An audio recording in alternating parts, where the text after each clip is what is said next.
Out of all the watches out there, my favorites are always the affordable ones. There's just something way more satisfying about buying a watch with great looks, solid build quality, and killer style, without paying a crazy luxury markup or dropping extra cash just for the logo on the dial. Today we're taking a look at 6 impressive new affordable watches, including fresh versions of some fan favorites and some unique designs that really caught me off guard. I hope you're all having a great week. I'm Eric, and this is One Watches. To stand out in the crowded microbrand space, the smart move is to pick a lane and own it. And that's exactly what RZE has done. The brand launched in 2020 and pretty quickly built a name for itself with tough, affordable field watches made entirely out of titanium, all treated with its scratch-resistant ultra-hex coating.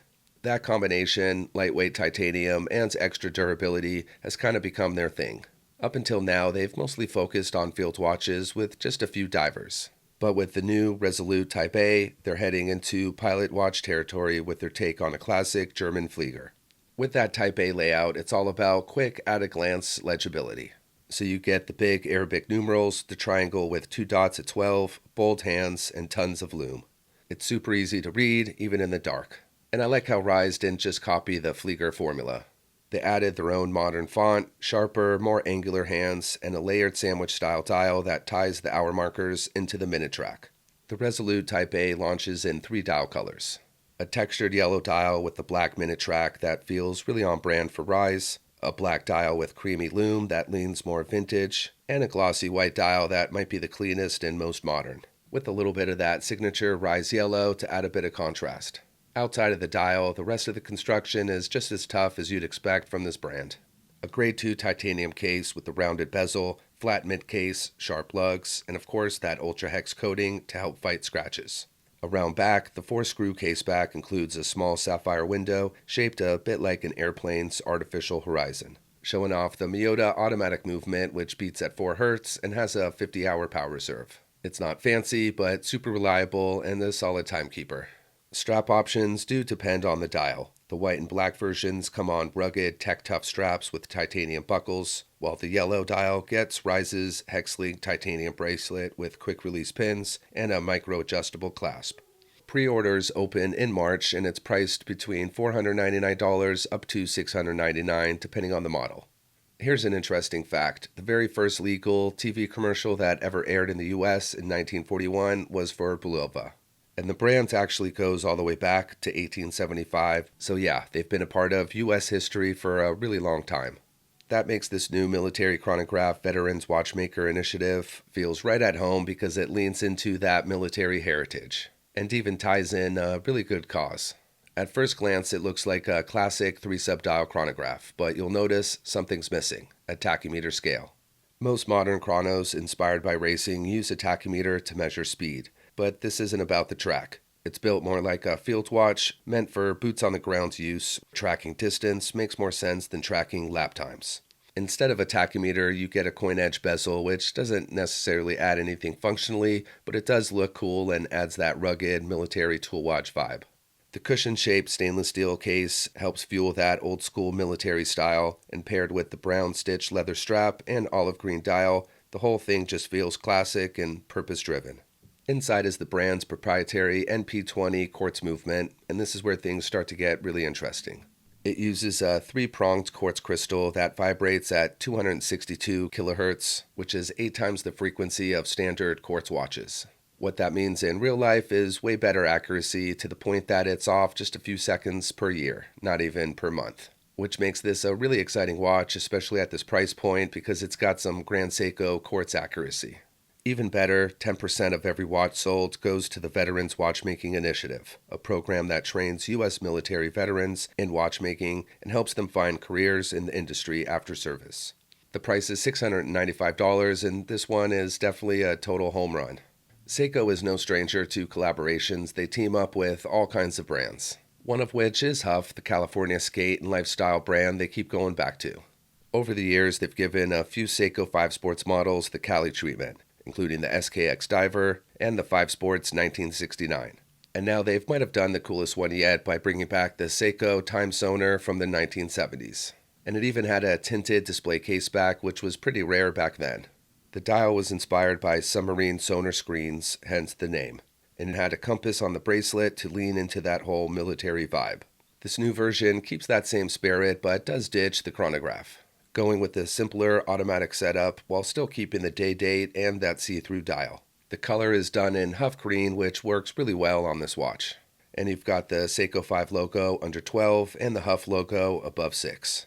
The syringe style hands are back, the inner bezel swaps the old tachymeter for a minute track, and around back you still get the tinted display case back. Now printed with a detailed map of San Francisco, plus the Huf logo front and center. It comes in a 39.4 mil case with 11.6 in thickness on a 3-link oyster-style bracelet. There's no compass this time around, but you do get 100 meters of water resistance and Seiko's Hardlex crystal, which is a hardened mineral. It is limited to 7,000 pieces, so if you are interested, it shouldn't be too hard to get, though you should probably act fast. The price is $480. When Tissot first launched the PRX in 2021, it was an instant hit and sparked the resurgence of watches with integrated bracelets. In response to this soaring popularity, Citizen launched their own affordable version with the Tsuyosa. We've seen a variety of versions get released, and they're back with a new edition, and I think it might be the best yet. On the back of the new Citizen Tsuyosa second, it says, "Being smaller never stopped minutes from slicing hours into pieces." The artist is known for his playful, almost rebellious designs on watches, and he's worked with a variety of different watch brands throughout the years. This time around, he's brought that same energy to Citizen's best all-around value piece, and swapped the standard minute hand for a pixelated katana sword that looks like it came straight out of a 16-bit video game. It's a cool throwback to his early days of work when he was first modding vintage pieces, like when he put a Zelda-style sword on a 1950s Rolex. Now that idea has fully come to life on a production model. The applied hour markers on this Tsuyosa look like they've been sliced clean in two, with little printed cut graphics on the outer halves and the inner halves pushed towards the center of the dial, like they've just been knocked loose by the sword minute hand. It's playful, but it also ties perfectly back to the quote on the case back. Outside of the dial changes, this still is the Tsuyosa we all love.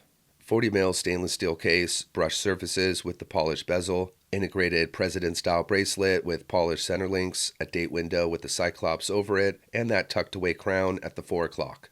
It does have 50 meters of water resistance, which is plenty for everyday use, though you definitely don't want to go diving with it.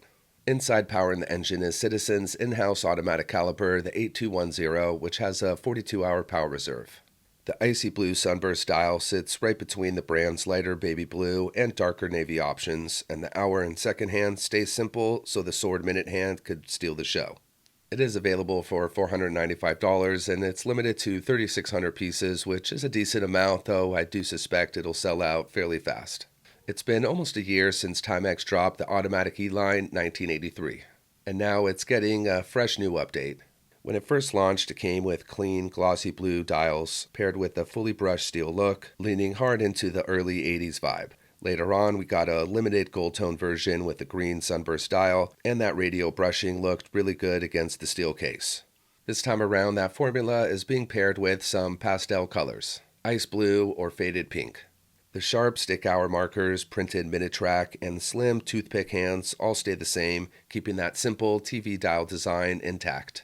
It still has that small, no-frame date window at 3 with black-on-white date disc.